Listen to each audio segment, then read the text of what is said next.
Olá, gente. Vamos hoje fazer. Eu já fiz uma live hoje pela manhã e durante a minha live da manhã me foi pedido por uma aluna que fizesse a prova que foi realizada nessa semana agora para o Ministério Público do Estado do Paraná. A prova foi foi uma prova difícil, né? Foi uma prova tão acessível, né? Uma prova que pode ter pego muita gente de surpresa, mas eu queria dizer para vocês que, na verdade, quem foi pego de surpresa por essa prova também vacilou um pouquinho. Explico por quê, para quem fez, tá? Porque nós precisamos saber o seguinte: sempre que nós vamos fazer uma prova é algo profissional. Concurso público virou alguma coisa hoje profissional. Então, o concurso público, você não pode brincar no concurso público, não. Você tem que ir, né, de verdade, sabendo o que te espera. É como se você estivesse realizando atividade de inteligência, hein? É para você saber quem é teu inimigo, qual é o campo que ele luta, quais armas que ele dispõe para a luta, para que você assim possa organizar as tuas tropas. E as tuas tropas estão aqui dentro, ó. Tá certo? De sorte que muitas pessoas... Aí, Edésio, um beijo enorme, meu amigo, pra você. Tudo de bom pra você. Professor Edésio Ramos, aqui do Rio de Janeiro. Delegado de polícia, um querido. Vamos lá. E Alice, um beijo pra você. E aí, gente, então, é a seguinte. Acertou 2 em penal por conta das minhas lives. Eu só agradeço o seu carinho de lembrar isso aí, tá bom? Muito obrigada. E eu também quero dizer pra vocês o seguinte, que, na verdade, vocês deveriam conhecer mais ou menos o que se cobra lá, né? Então, por exemplo, para as pessoas que me perguntaram, eu falei, cara, lebuzato. E, enfim, a gente tem que saber o que a gente vai fazer quando a gente vai fazer uma prova, tá?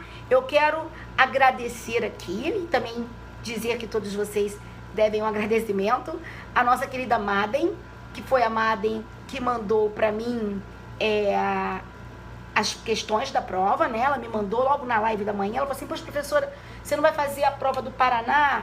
Eu falei assim, meu amor, eu ainda nem vi a prova do Paraná. Eu devo dizer a vocês que eu tô aqui toda enrolada com relação aqui à atualização do meu livro, da nova edição do meu livro. De sorte que eu toda enrolada aqui em casa, não tive tempo para ver, não. Nem tô fazendo nada esse feriado. Enfim, de sorte que eu não vi essa prova, sabe? Falei pra Madem. A Madem falou assim, não, professora, eu vou mandar pra você. Aí a Madem me mandou agora à tarde a prova, agora no finalzinho da tarde. E assim, a Madem possibilitou que eu fizesse a leitura da prova. Cadê a Madem? Madem, linda do coração, um beijo pra você. E assim, por conta disso, é que nós estamos agora aqui tentando, né? Vou tentar fazer essa prova junto com vocês.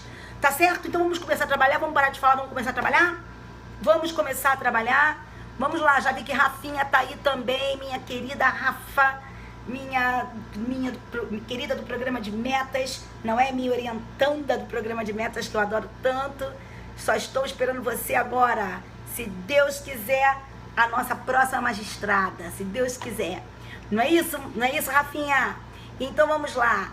Então, queridos, Rafa, você é um amor, Rafa. Também amo você, minha amiga querida. Vamos lá. Então, começando aí, a prova de direito penal. Nós vamos estudar a prova. Tive agora uma pequena... Kevin, sai daqui. Agora o cachorro entrou aqui. Meu Deus do céu. Vamos lá. Então, fazendo a prova... Só um instantinho, gente, pra poder fechar, porque a porta, senão não vai rolar, tá? Kevin. A prova de penal para o Ministério Público do Paraná. Vamos lá? A prova de penal para o Ministério Público do Paraná. Ah, agora eu botei ele lá fora. Vamos lá, senão ele vai ficar aqui, Ele agora tá muito agarrado comigo, depois da última fuga dele, ele ficou mega agarrado comigo. Mas vamos lá. Depois eu mostro ele aqui no final da live. Vamos lá. Então, olha só, gente. Direito Penal, MPPR, realizado agora, nesse último final de semana, não é isso?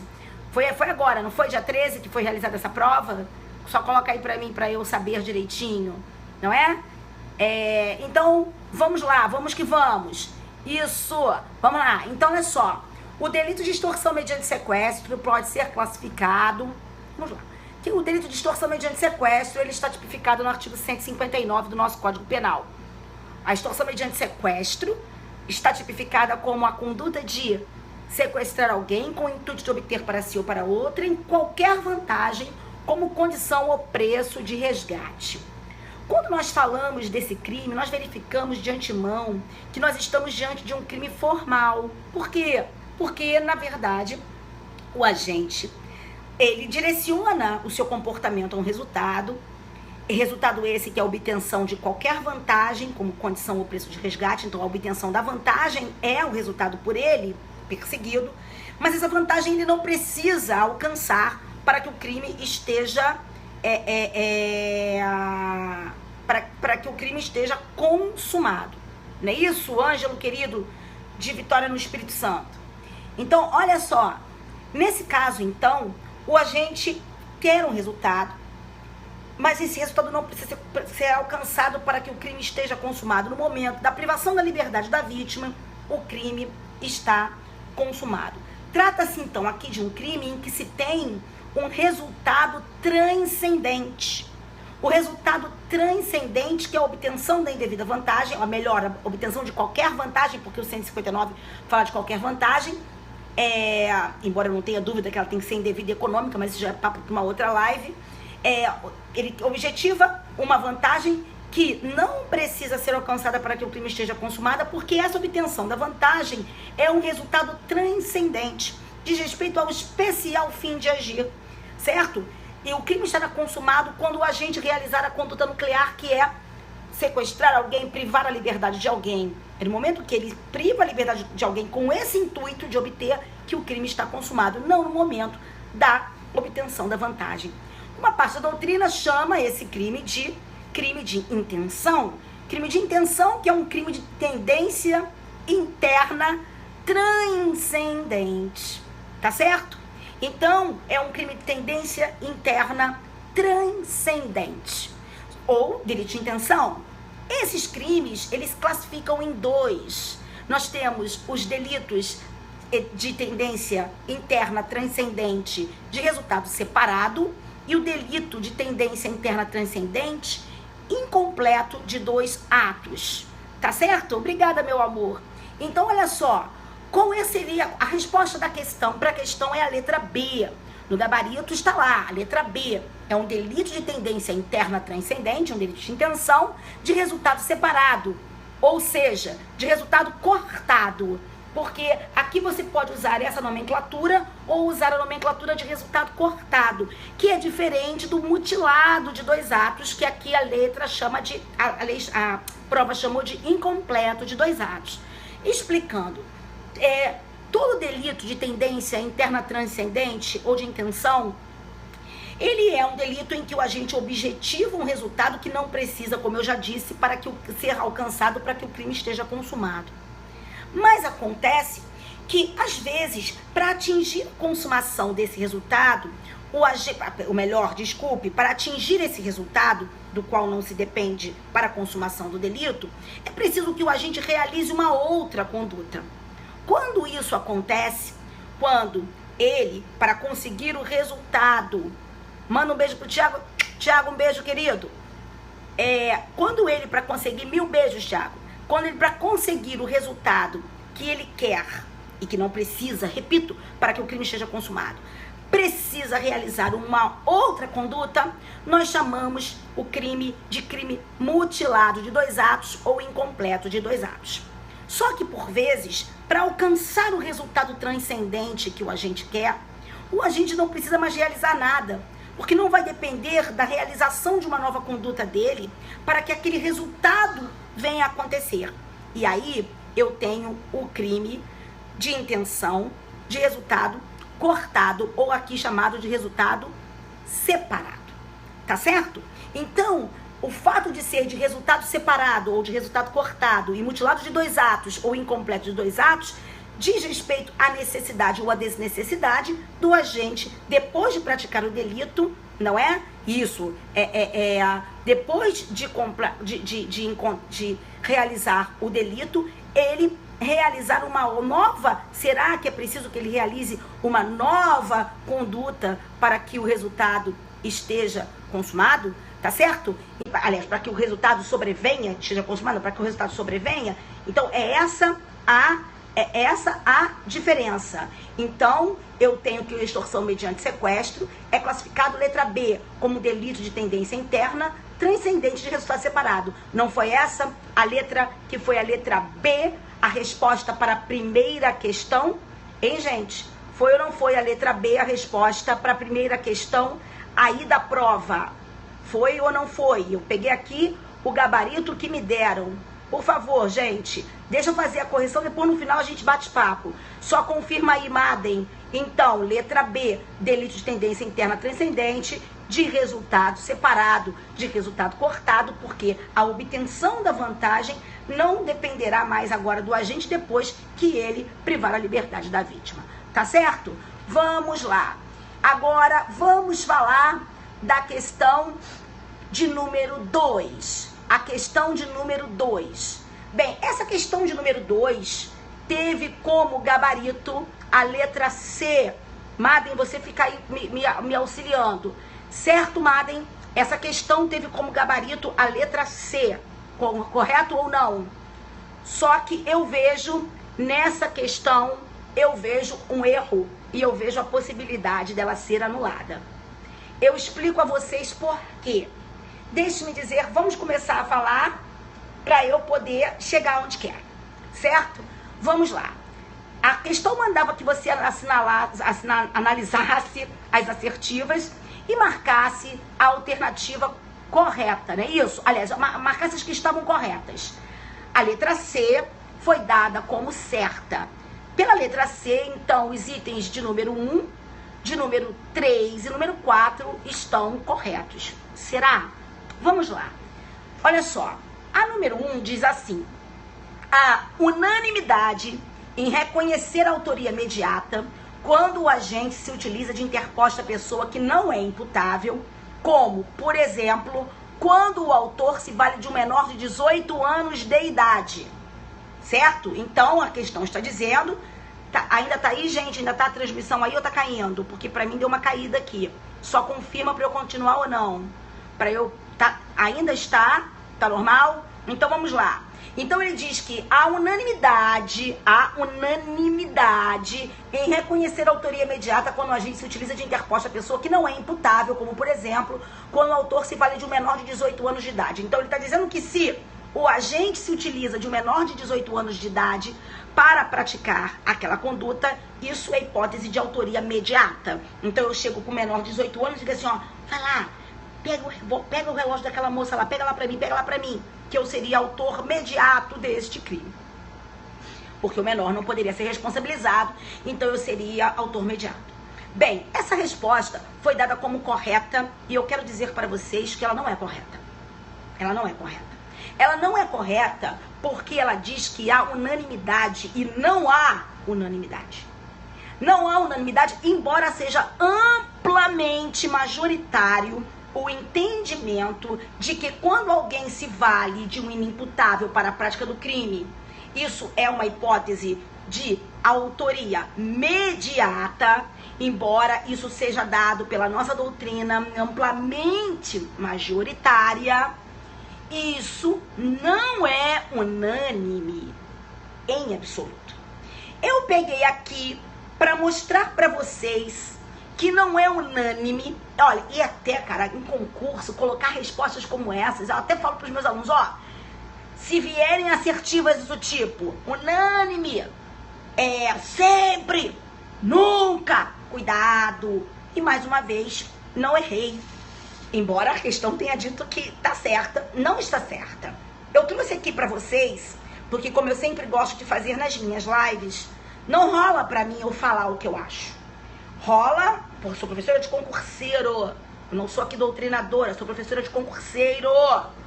Então, o que acontece? Eu tenho que trazer para você uma prova daquilo que eu estou falando. E a prova que eu trago é essa aqui, ó. Presta atenção, ó. Zaffaroni, que muitos carinhosamente chamam Zafa.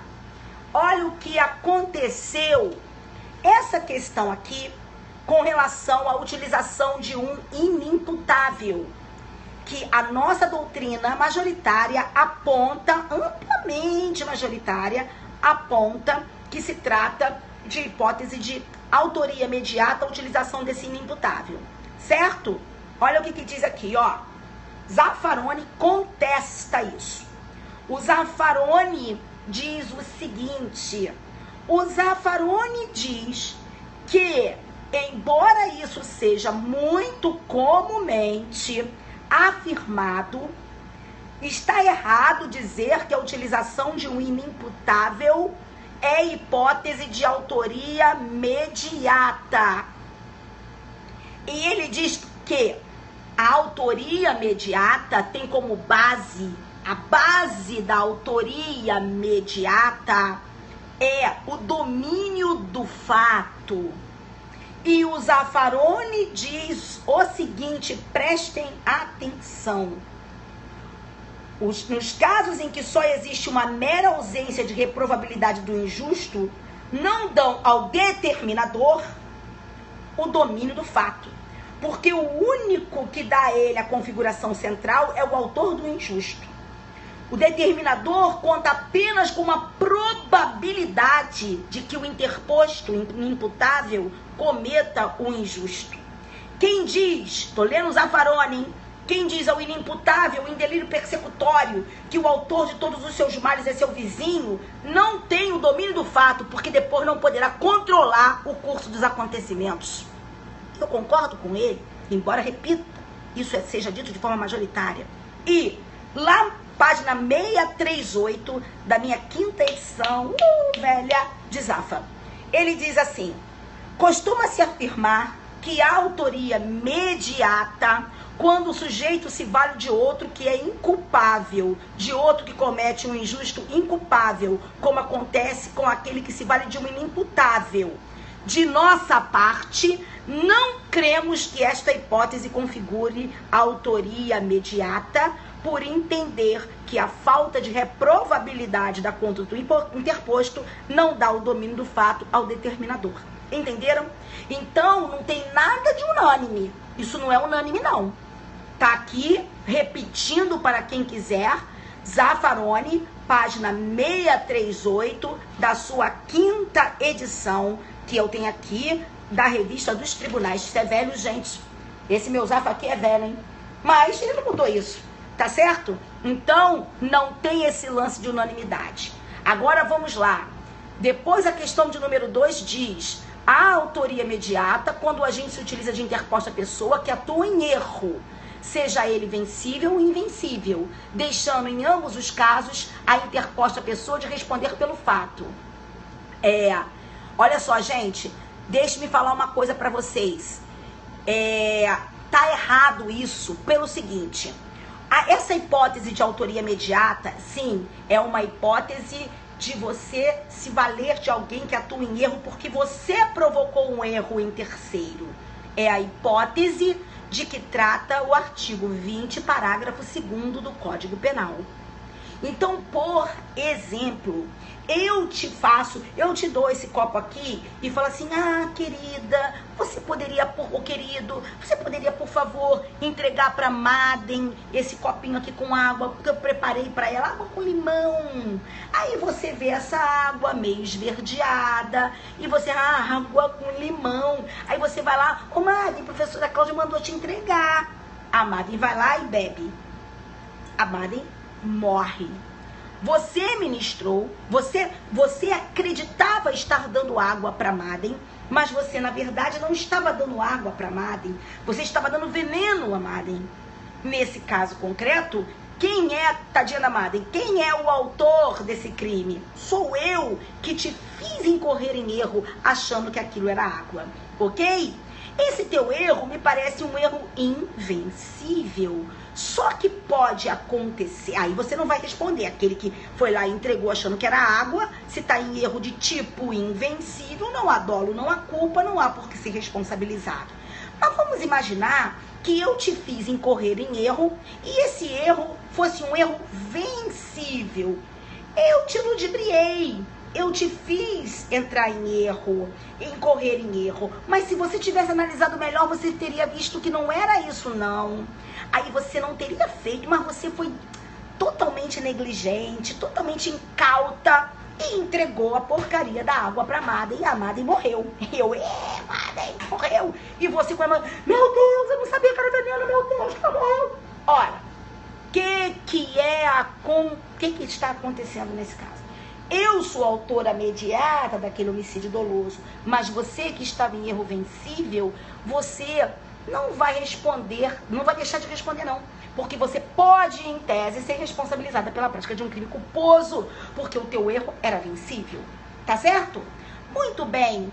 Depois, na número 3, não existe possibilidade de autoria imediata nos delitos de mão própria e nos crimes próprios. Bem, isso é majoritário. O Busato diz isso no livro dele, que não há. Deram como correta. Número 4, e aqui não vejo nada para ser essa questão aqui errada não, tá?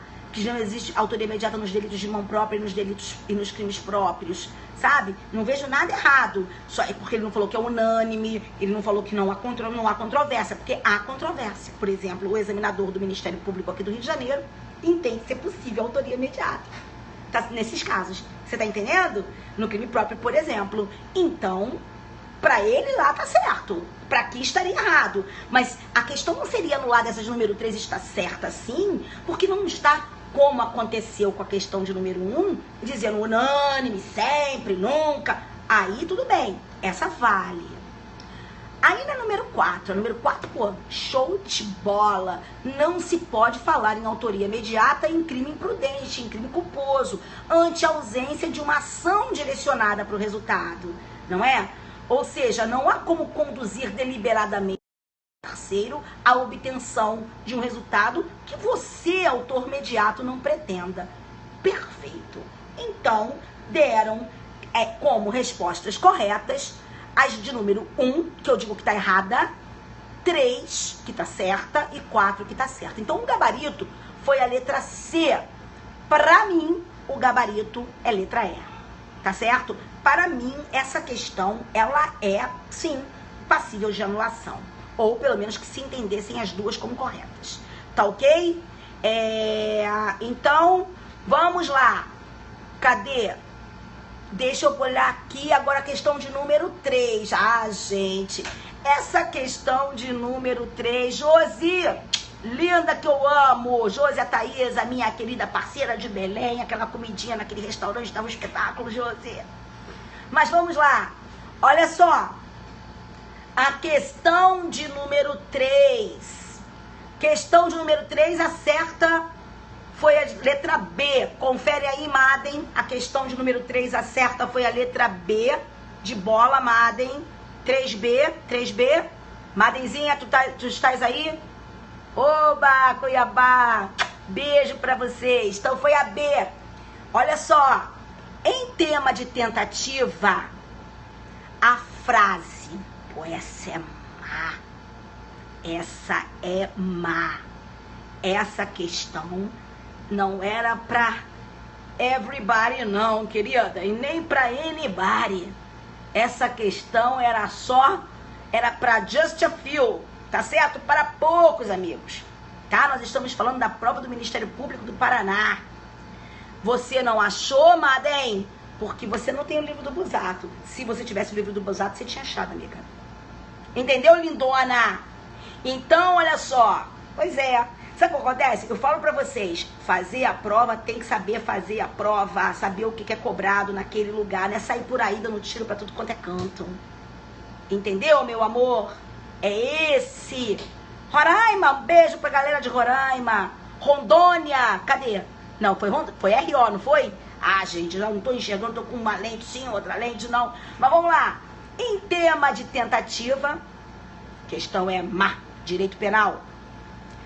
A frase, o fundamento de punibilidade do delito tentado reside na periculosidade objetiva da ação capaz de produzir um resultado delitivo, refere-se à teoria moderna do perigo, à teoria antiga do perigo, à teoria subjetiva, à teoria da impressão ou à teoria subjetivo-objetiva.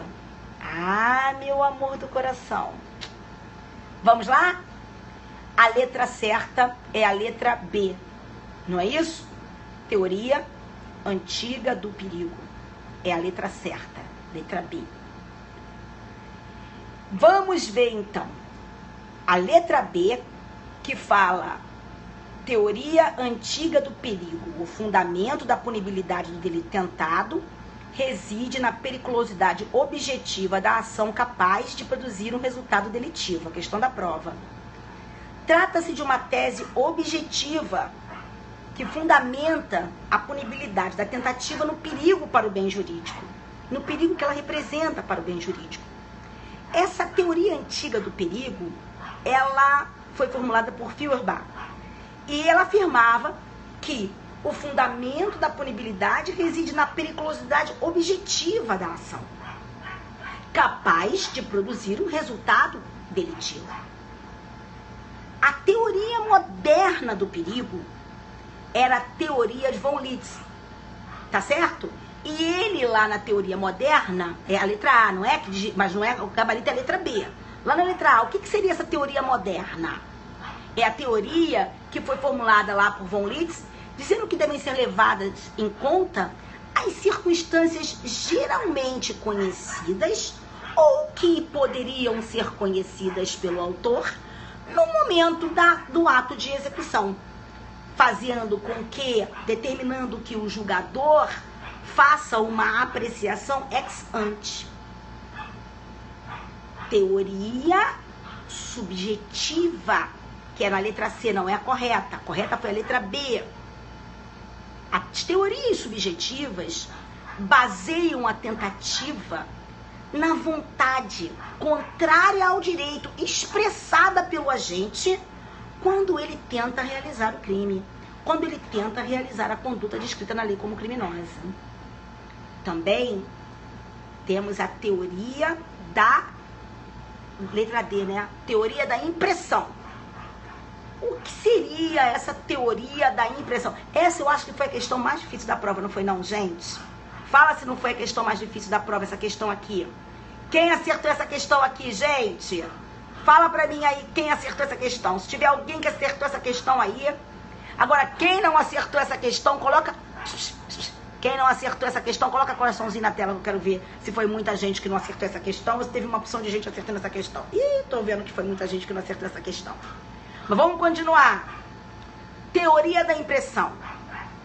Essa teoria da impressão, ela é muito aceita atualmente, principalmente lá no direito europeu. E ela justifica a punibilidade. Acertou? No chute? Não quero saber, mas acertou. Oh, meu Deus do céu. Oh, isso tá maravilhoso. Não importa se foi no chute, não foi... vamos lá. A teoria da impressão. Essa teoria da impressão, ela é a mais aceita atualmente, principalmente, como eu estava dizendo lá, no direito europeu. E ela se justifica, quer dizer, ela justifica a punibilidade do crime tentado em função da impressão provocada pela conduta do agente. A conduta do agente produz na comunidade como um todo uma impressão de agressão ao direito, prejudicando a validade do direito na consciência do povo, tá certo? E assim, ela, por ser perigosa, merece castigo, tá certo? É essa teoria da impressão. Depois vocês peguem aí novamente essa parte da live e façam. Eu vou fazer uma coisa pra vocês. Eu vou colocar isso tudinho, tudo no meu Facebook. Na minha página no Facebook, Cláudia Barros Porto Carreiro, eu vou colocar, depois que eu terminar aqui a correção, eu vou colocar essa questão, essas questões aqui, tá certo? Principalmente essa de número 3, lá na minha página. Tá joia? Muito bem. No Insta fica mais difícil, porque é muito grande. Tá bom, gente? Vamos lá. Totalmente ligada no 220, querido. Eu sou uma carioca baiana. Entendeu? A minha tomada aqui é 110, mas a que serve pra mim é 220 mesmo. Mas vamos embora. Então, e a teoria objetivo-subjetiva trazida? Eu vou colocar essa questão pra vocês, tanto no Insta quanto lá. Pode deixar. A teoria subjetivo-objetiva. Essa teoria subjetiva-objetiva, ela diz que a punibilidade da tentativa se justifica pela periculosidade manifestada pelo autor ao tentar expressar sua intenção.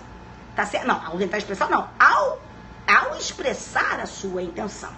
Certo? Então, a teoria objetivo-subjetiva da letra D, ela quer dizer que a punibilidade da tentativa se justificaria pela periculosidade manifestada pelo autor ao expressar a sua intenção. Vamos lá? Agora, as questões mais tranquilas. A questão de número 4. Vamos ver a questão de número 4? Vamos marcar a incorreta. A incorreta. Em termos de fixação da pena, o que é incorreto? A incorreta foi a letra A. Ô, Madem, vamos lá? Não teve a live de MP do Rio Grande do Sul. Eu não fiz a live do MP do Rio Grande do Sul. Até hoje eu não fiz, tá? Agora vamos lá. Deixa eu falar de novo pra vocês. Então a Madem foi a letra A, essa última, né? Tu fica aí, Mato. Fica aí, porque tu tem que me ajudar isso aqui. Pra você conferindo pra mim, tá? A Madem me mandou essa prova hoje no finalzinho. Eu só não fiz antes porque eu não tinha, que eu tinha aqui umas questões domésticas pra resolver. Mas vamos lá. Em termos de fixação da pena, vamos assinalar a alternativa incorreta. Então, o que é errado? Leva-se em consideração os antecedentes criminais do agente, que, em razão da aplicação do princípio da inocência, são consideradas apenas as condenações por crimes apenas privativas de liberdade, posteriores ao fato que está sendo julgado. Como é que isso é antecedente, gente? Essa questão estava dada. Tá na cara que isso aqui está errado, né? Como é que pode ser antecedente uma condenação posterior ao fato que está sendo julgado? Isso não é antes, é depois. Vamos lá. Letra B. Leva-se em consideração a culpabilidade, entendida como grau de reprovabilidade da conduta do agente. Perfeito. No artigo 59, quando vocês olharem a palavra culpabilidade ali significa grau de medição de pena, grau de reprovabilidade da conduta do agente. Essa estava dada. Letra C. Leva-se em consideração a conduta social, que se refere ao histórico da vida social do condenado. Isso. Não é a vida do condenado em sociedade, aquilo que as pessoas pensam dele, seus vizinhos, seu comportamento perante os vizinhos, perante a família, não é? Lembre-se, o cara pode ter péssimos antecedentes e ter uma excelente conduta social. Como isso, professora? Claro que pode. Conduta social diz respeito ao histórico da sua vida social, o seu relacionamento com as pessoas, certo? Letra D. Leva-se em consideração as consequências do crime, sempre excluindo-se aquelas que são as próprias de cada delito, óbvio. Perfeito. Letra E. Leva-se em consideração as circunstâncias dos crimes, as quais não podem coincidir com as circunstâncias agravantes e atenuantes. Claro, porque as circunstâncias agravantes e atenuantes, elas não são olhadas agora na pena base. Elas só são verificadas por ocasião do segundo momento da aplicação da pena, na chamada pena provisória. Tá ok? Então, letra A do número 4, letra A. Número 5. Vamos lá, Madenzinha. Número 5. Estava a número 5. Ela não é uma também muito fácil, não. Não é everybody que conhece a número 5, não. Essa número 5 também vou colocar lá no Facebook e no Insta. Valeu? A letra D foi a certa na número 5. Segundo este sistema, a pena aplicável deve ser a soma das penas combinadas para cada um dos crimes considerados em concurso. Desculpe. A pena aplicável não deve ser a soma das penas combinadas para cada um dos crimes considerados em concurso, mas sim deve corresponder à gravidade dos delitos envolvidos. Letra D é aquela que fala do sistema do cúmulo jurídico, explicando. Com o sistema do cúmulo jurídico,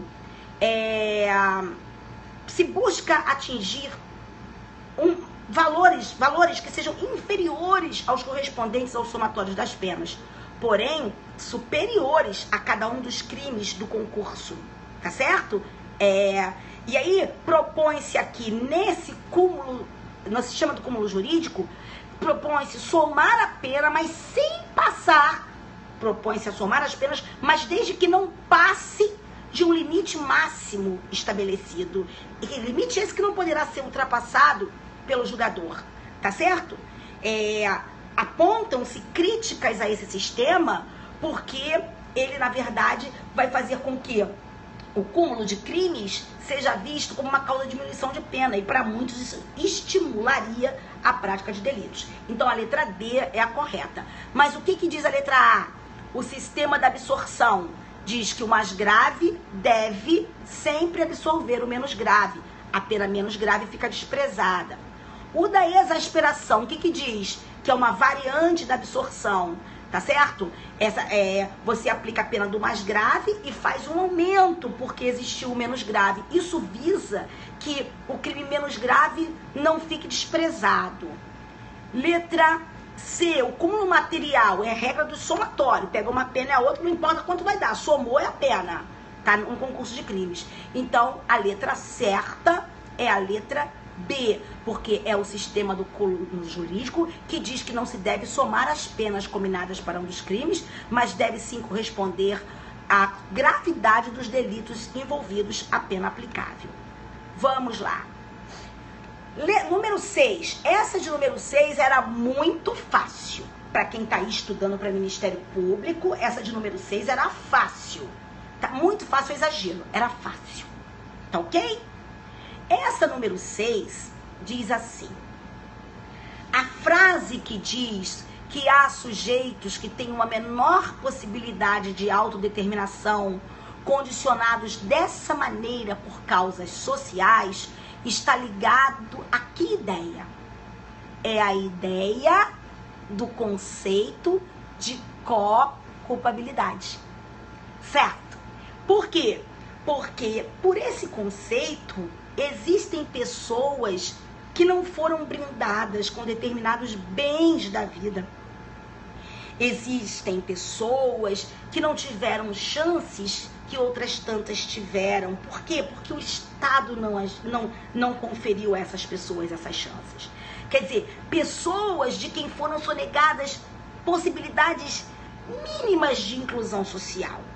Então, elas não podem ser julgadas como serão julgadas as demais, certo? O Busato, ele usa o seguinte termo: elas não podem ser medidas, quer dizer, a reprovação do seu comportamento não pode ser medida com o mesmo metro que vai ser usado para aqueles cujas condutas jamais foram condicionadas, certo? Então, gente, é como se o Estado também tivesse sentado um pouquinho ali no banco dos réus, junto com a pessoa que praticou o delito, porque o Estado tem a sua parcela de culpa na medida em que ele sonegou, ele deixou de dar a essas pessoas os mesmos bens com que tantas outras foram agraciadas, certo?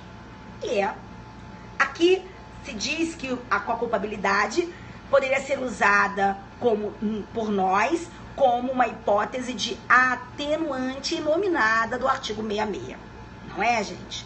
Então, de fato, quando eu vou reprovar o comportamento de uma pessoa, com certeza você compre o manual dele. Se você quer fazer Paraná, compre o manual dele agora, né? Então, por exemplo, se você analisar a conduta de uma pessoa que tem escola, educação, família, tudo, saúde, né? E também sistema de saúde, você não pode comparar com aquela pessoa que viveu no crime, vendo o crime, achando o crime normal, porque o Estado nunca chegou ali para dar a ela os mesmos bens da vida, não é? Não deu educação, não deu rede de saúde, não deu informação, não chegou, o Estado não abraçou essa pessoa, certo? Então o Estado tem parcela de culpa naquela prática criminosa por ela levada a efeito. Vamos lá. Agora, a número 7 é uma questão fácil, muito fácil. Porque a questão 7, eu sou professora de penal, hein? Então eu tô falando de penal, tá bom, amores? A questão 7 foi muito fácil e essa dizia,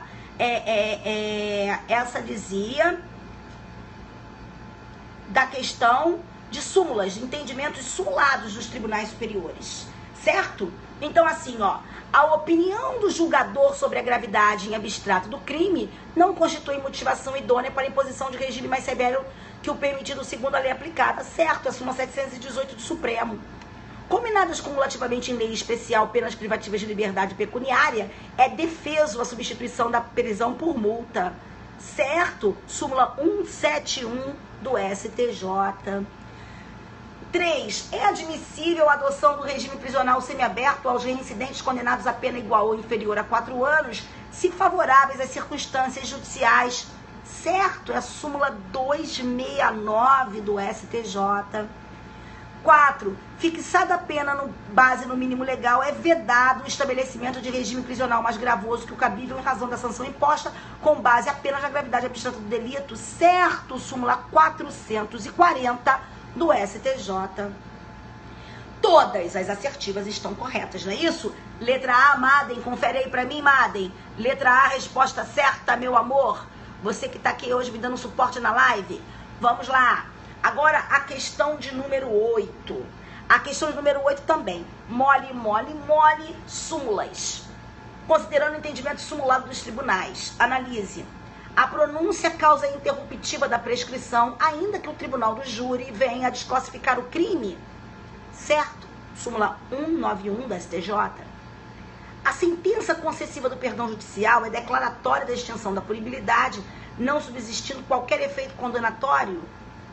Certo? Súmula 18 do STJ. A reincidência interrompe o prazo da prescrição da pretensão punitiva? Interrompe não. Interrompe a reincidência, interrompe o prazo da prescrição da pretensão executória. Número 4.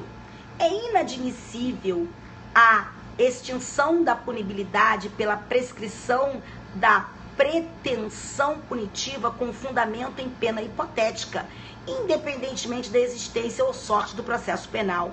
Certo? Súmula 438 do STJ. Letra certa, letra C. Confere, Madem? Isso. Agora vamos lá. Nós agora vamos marcar a de número 9. Vamos continuar aí, gente. Se for nesse ritmo, a gente consegue resolver ela toda.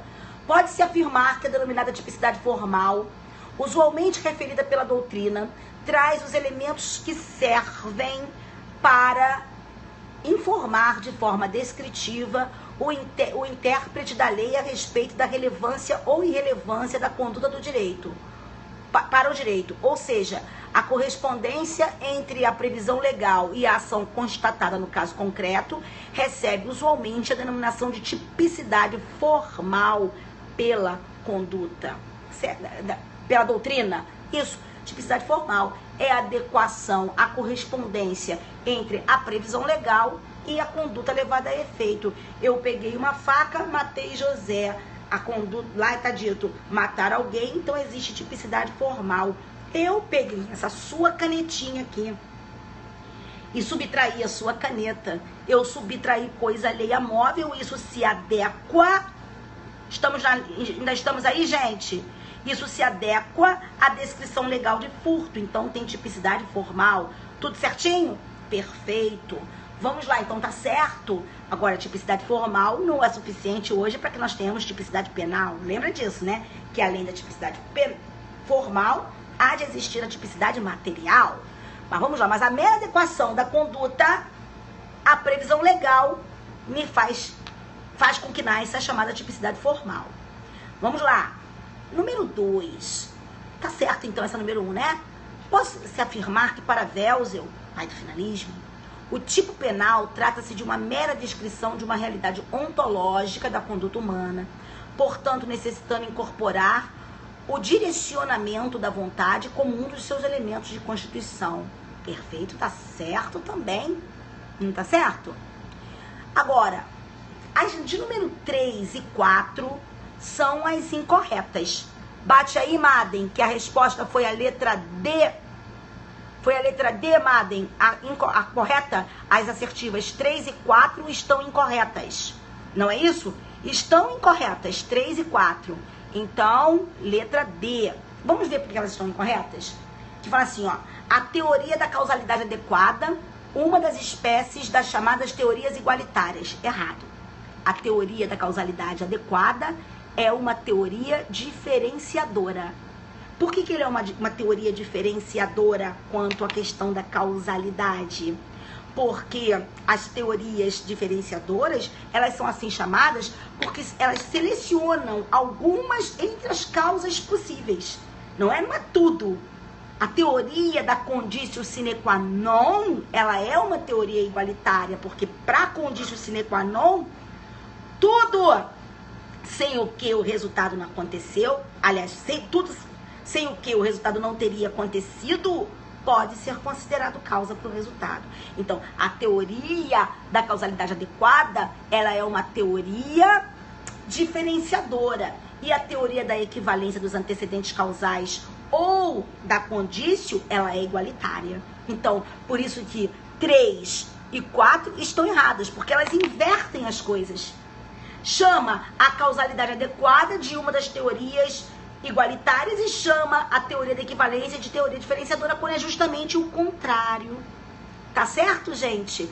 A teoria da causalidade adequada disse ter sido usada no artigo 13, parágrafo 1º do Código Penal, ao passo que a teoria da equivalência dos antecedentes da conditio sine qua non foi usada no caput. Então, 3 e 4 são as corretas. Agora nós vamos para o número, me ajuda aí, gente. Número 10 ou número 11, gente? Número 10. Vamos lá. Gente, ó, essa questão, eu já fiz um periscope sobre ela. A 10 é letra B, não é, Madenzinha? 10B, gabarito oficial 10B, confere aí pra mim. Quando eu fiz esse periscope, neguinho ria pra caramba.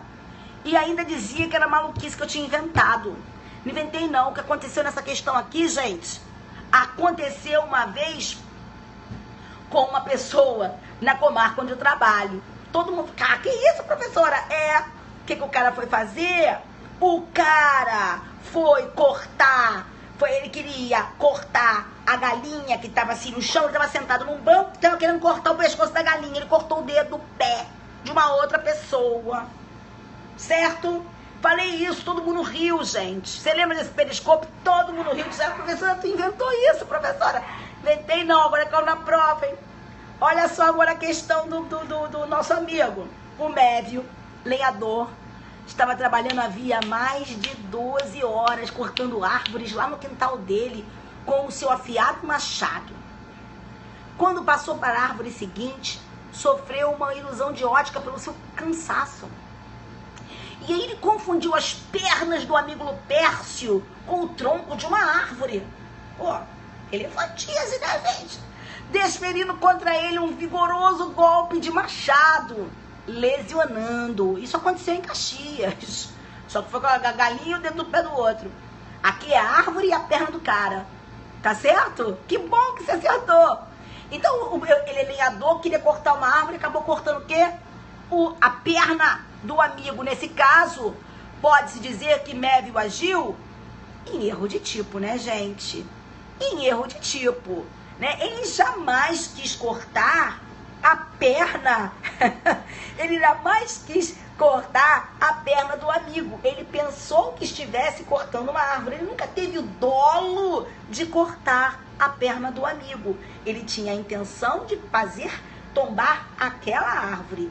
Então, ele não tinha consciência e a vontade de estar cortando a perna de alguém. Então, ele está em erro de tipo, em estado de erro de tipo, psiquicamente condicionado, tá certo? É óbvio que o caso concreto, quando você fala que está em erro de tipo, eu quero te lembrar que o erro de tipo é um erro de tipo que pode ser vencível ou invencível. Se é um erro de tipo invencível, né? Ele não atuou nem com dolo nem com culpa, então não poderia ser responsabilizado, sua conduta seria atípica. Porém, se o erro foi vencível, o que nós teríamos? Nós teríamos a hipótese de não haver dolo, mas remanescer a culpa, e ele poderia ser responsabilizado a título de culpa. Mas é um caso concreto que vai me dizer, olha, gente, pelo amor de Deus, essa questão aqui eu lembrei na hora da galinha e do dedo da pessoa. Só que o cara lá tava bêbado, não tava trabalhando não. Mas vambora. Ah, Caxias, eu tô te falando que Caxias, eu vou te contar, Caxias em termos de direito penal, exemplos, os mais inusitados, Caxias é um show. Oh, meu Deus! Vamos agora fazer a questão de número 11? Agora eu tô na minha praia completa. Tô na minha praia da legislação especial completa. Ainda te digo mais. Ainda coloquei, não deu tempo, né? Mas vou colocar essas questões aqui dessa prova de hoje, que eu tô corrigindo aqui, na minha nova edição, porque vieram umas questões bacaninhas, tá bom? Vamos lá, gente. Ah, obrigada, César. Obrigada, meu amigo. Vamos lá. Número 11. Consoante o artigo 40 da Lei de Drogas, as penas dos artigos 33 a 37 são aumentadas. Aí traz uma série de aumentos, tá certo? Da lei. Vamos então agora marcar o que tá certo? Diz assim, uma das causas de aumento lá, cara, é o fato do crime ter sido praticado em transporte público. Tá certo? Aí diz assim, para a incidência da causa de aumento de pena prevista no artigo 43 da Lei 11.343, basta o agente transportar no bagageiro ou trazer a droga consigo em veículo de transporte público, independente da comercialização. Mas não, isso foi julgado esse ano. E não basta ele estar no veículo, não. É preciso que aconteça o que está no número 3. É necessária a efetiva comercialização da droga no interior do transporte público para a incidência do aumento. Ah, exatamente.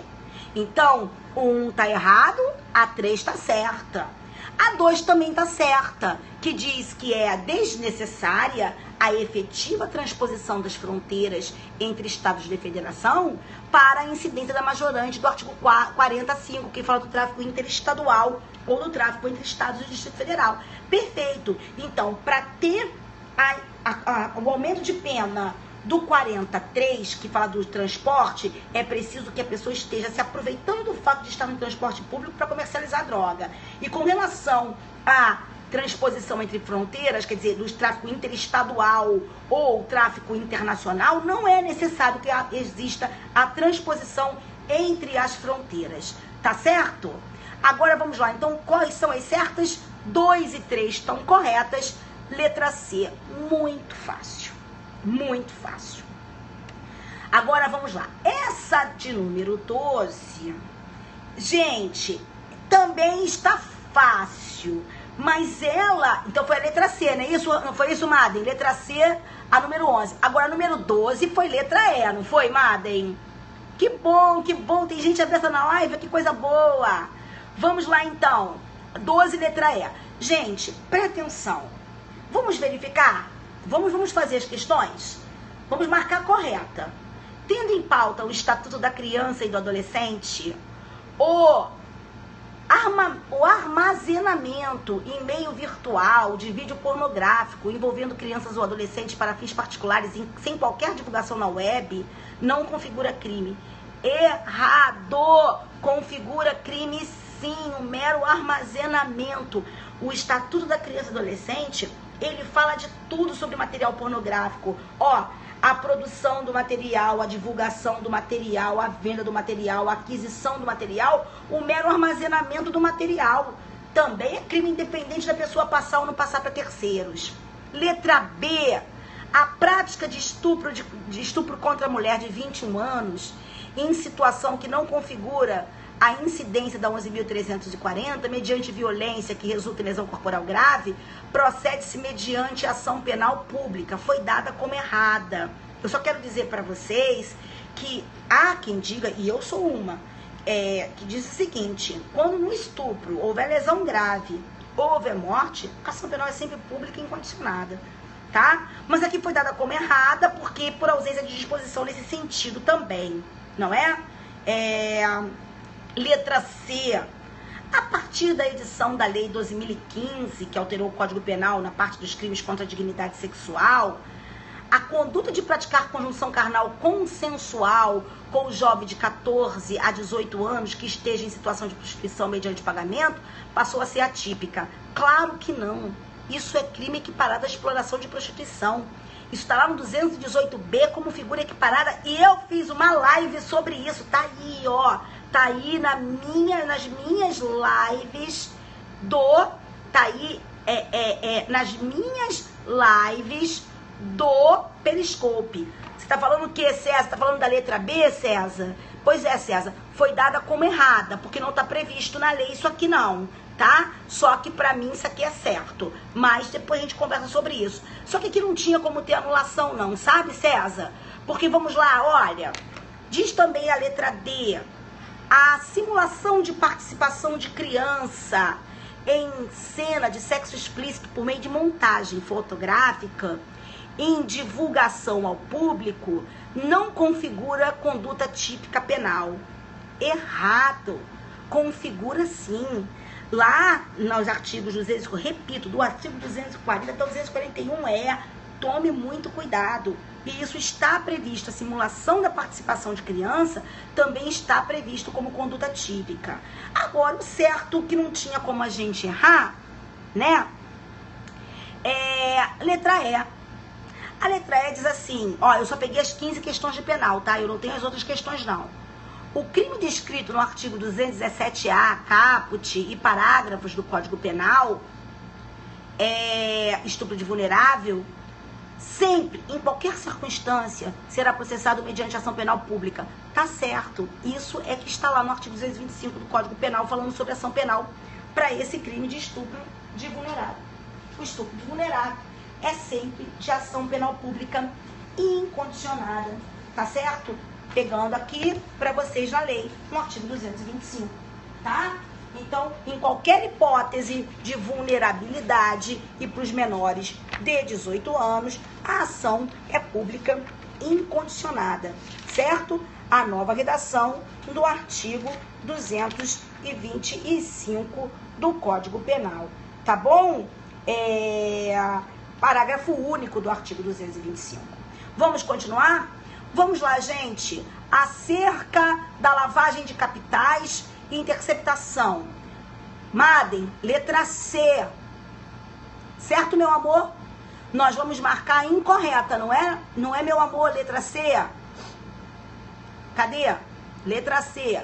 Então, vamos ver qual é a incorreta. Os crimes de lavagem de dinheiro ou ocultação de bens previstos na Lei 9.613 de 98 admitem a forma tentada? Claro que admite. Inclusive, a Lei de Lavagem de Dinheiro, já no artigo 1º, ela vai falar das regras de diminuição de pena da tentativa. Então, claro que existe a forma tentada, certo? Letra B.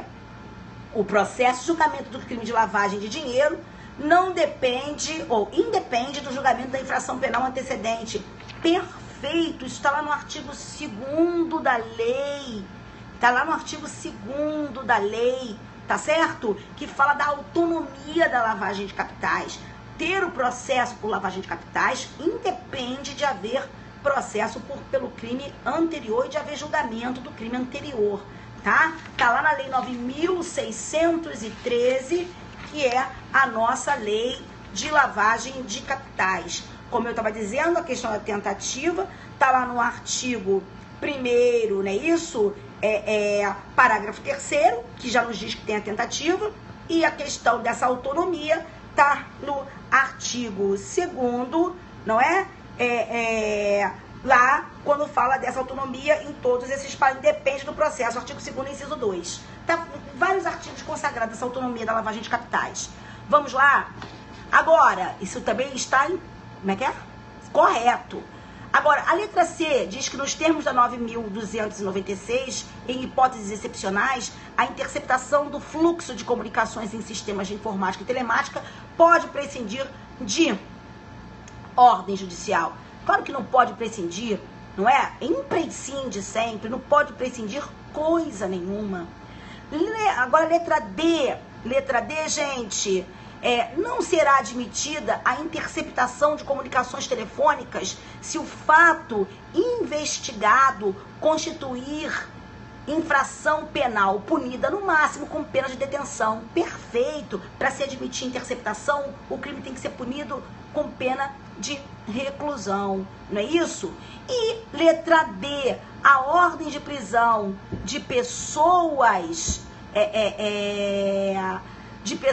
ou medidas assecuratórias de bens, direitos ou valores relativas à prática do crime de lavagem poderão ser suspensas pelo juiz, ouvido o Ministério Público, quando a sua execução imediata puder comprometer as investigações. Perfeito. Isso está previsto no artigo 4º da Lei de Lavagem de Capitais e é uma das formas, é uma modalidade de ação controlada.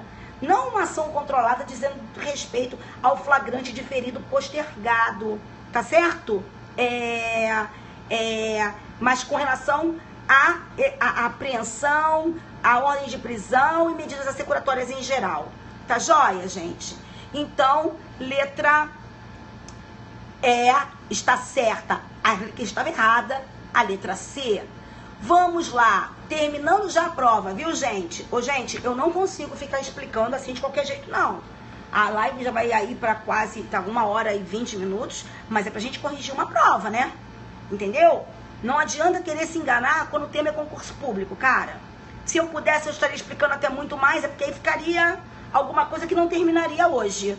Quem me conhece sabe que eu gosto de aprofundar muito mais ainda, tá bom? Não tô aprofundando. Vamos lá. A perda do cargo ou da função pública. Vamos marcar correta. Todo mundo aí, hein? A letra A, número 14, foi a letra B que foi a correta, né? Quer dizer, que foi para ser marcada, né? Então, vamos lá. Olha só. A perda do cargo ou da função pública constitui efeito automático da condenação de servidor público pela prática de qualquer um dos crimes resultantes de preconceito, raça e cor, previsto a 7716. Mentira, porque a perda do cargo não é efeito automático da condenação no crime de racismo. É efeito não automático. Artigos 16 e 18 da lei. Tá ok, meu amor? Ah, entendi, pretinho, entendi. Você achou que foi muito forte a prova, né, meu amor? Ah, entendi, meu amor. Agora vamos lá. Então tá errada a letra A, porque isso é efeito não automático, artigos 16 e 18 da lei. Letra B, é constitucional a previsão de inafiançabilidade e imprescritibilidade do crime de racismo previsto na 7716? Claro que é constitucional, tá certo? Letra C, é constitucional a previsão de que os crimes hediondos são inafiançáveis. A Constituição diz, né? Insuscetíveis de anistia, graça e indulto. A Constituição e o Supremo dizem, né? E de que a respectiva pena será cumprida em regime inicialmente fechado. Bem, o Supremo Tribunal Federal, no HC 111.840, entendeu que a fixação do regime inicial fechado é violador da Constituição. Então, não teria que ser obrigatoriamente o regime fechado, o inicial. Repetindo, HC 111.840, julgado em meados de 2012. Tá bom? Vamos lá. Letra D. Então, por isso que é errada, né? Essa parte final aí. A conduta do diretor de estabelecimento de ensino privado consistente em recusar a matrícula de aluno portador de HIV de modo justificado. Não. Cadê? A conduta do diretor de estabelecimento de ensino privado consistente em recusar a matrícula de aluno portador de HIV de modo justificado não configura o crime previsto na Lei 2.984. Bem, gente, isso está previsto como crime, não é? Você recusar a aceitação, recusar a matrícula de um aluno portador de HIV, tá certo? Então vamos lá, tá lá na Lei 2.984 de 2014. Então está errado porque configura.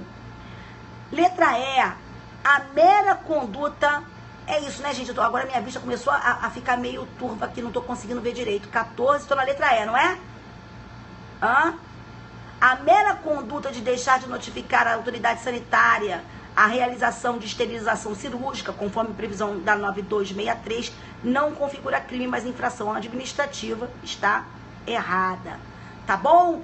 Então aí nós temos a letra B como a correta, tá?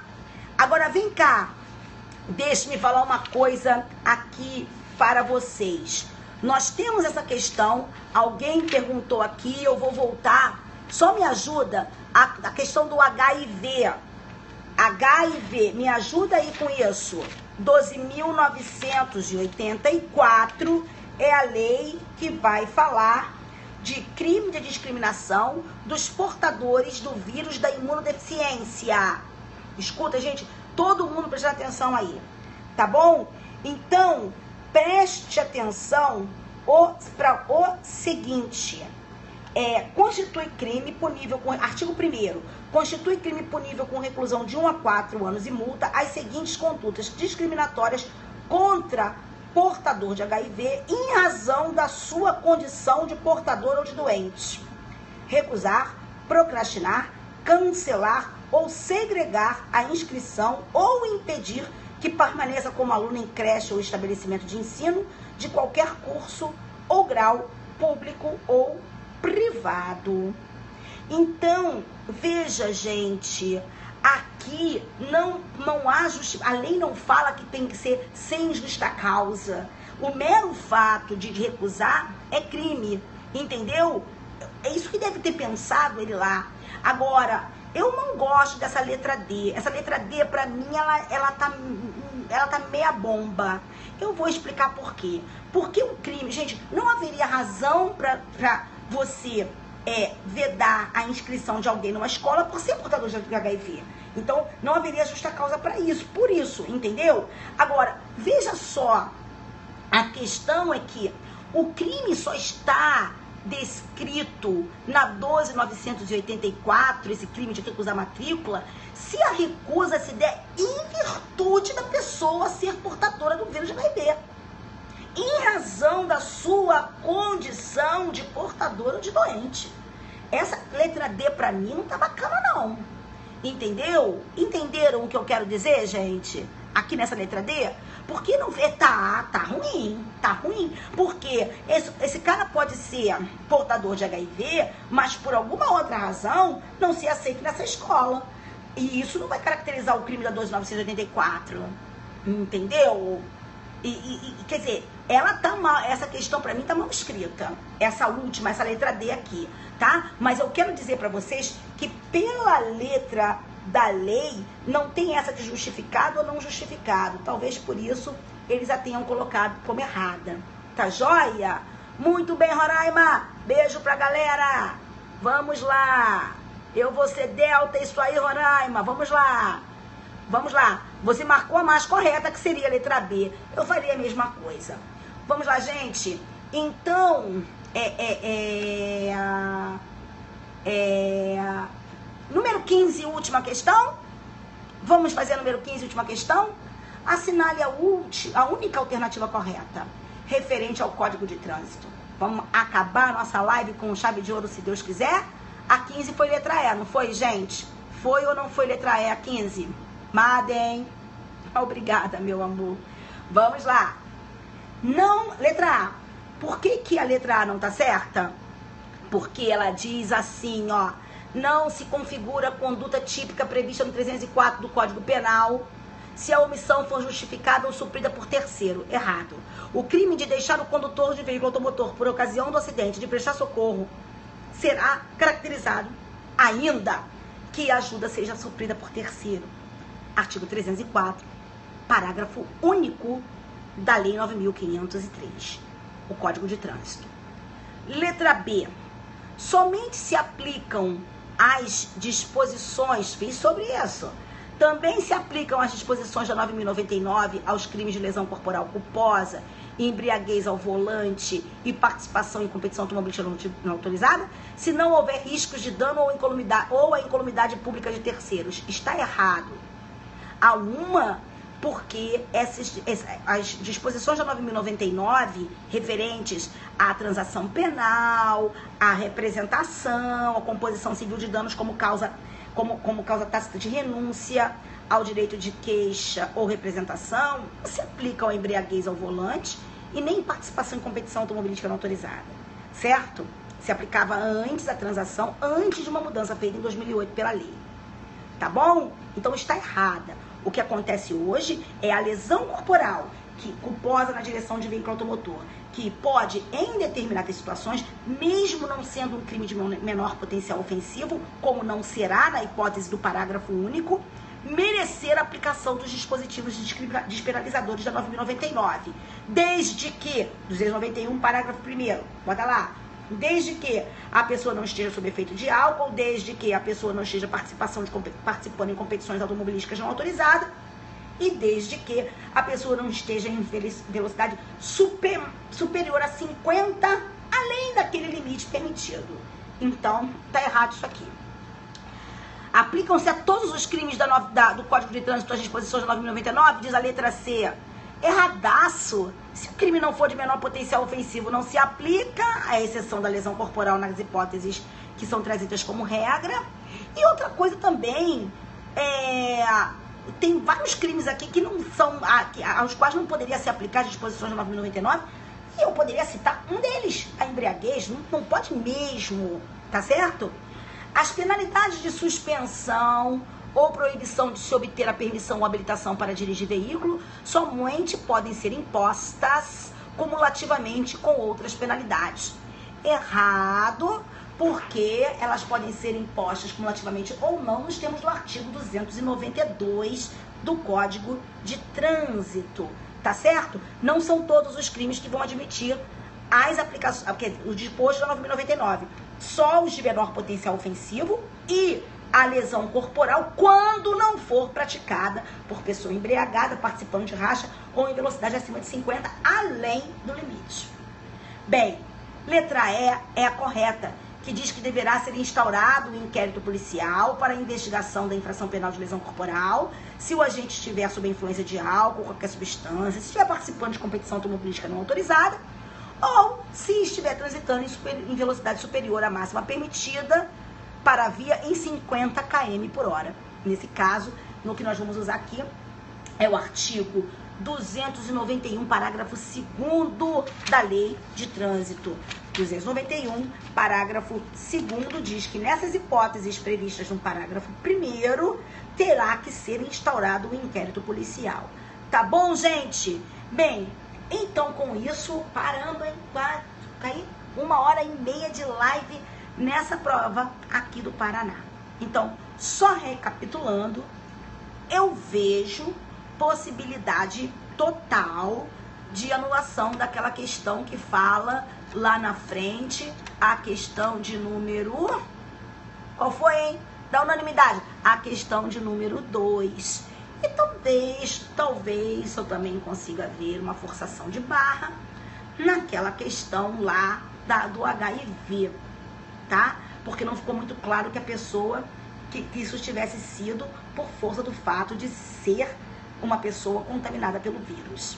Bem, queridos do coração, muito obrigada pela participação de vocês, pelo carinho de vocês, pelo respeito que vocês têm nas minhas lives. De vez em quando entra aí um ou outro engraçadinho, mas, gente, são tão poucos que não vale nem a pena, porque vocês são um número muito maior e isso já me dá uma alegria tremenda. Tá bom, gente? Então, obrigada a vocês todos por vocês terem aí participado da live, por vocês terem ficado comigo nessa noite, né? Agora, vamos... Nossa, deu mais de 3.000 pessoas? Cara, que maneiro! Muito legal, fico muito feliz. Meu bem, vamos, mas olha só, se a gente passar pela vida, qualquer um de nós, sem deixar alguma coisinha nossa em outro alguém, não terá valido a pena passar pela vida. Tá bom, gente? Então, meu autor favorito de penal é o Kleber Masson. Todo mundo sabe, né? Todo mundo sabe que eu gosto pra caramba. Eu digo pra concursos públicos, acho Masson maravilhoso. Tá bom, gente? Então, um beijo no coração de vocês, beautiful people. Beautiful people da Bahia, do Paraná, do Mato Grosso, de Roraima, de Rondônia, da Amapá, de Minas Gerais. Todos os beautiful people que por aqui passaram hoje. Beijo no coração de vocês. Que Deus abençoe, ilumine e guarde vocês. Pois é, uma ação para essa prova não seria bom. Por que eu falei? Volta, vou voltar. Porque cada prova é uma prova. Cada estado tem um jeito de fazer prova. Se um estado tem uma banca específica, se o estado tem um autor que é mais usado, por exemplo, eu falei pra vocês, aqui no Rio a gente tem autores próprios que fazem a nossa prova.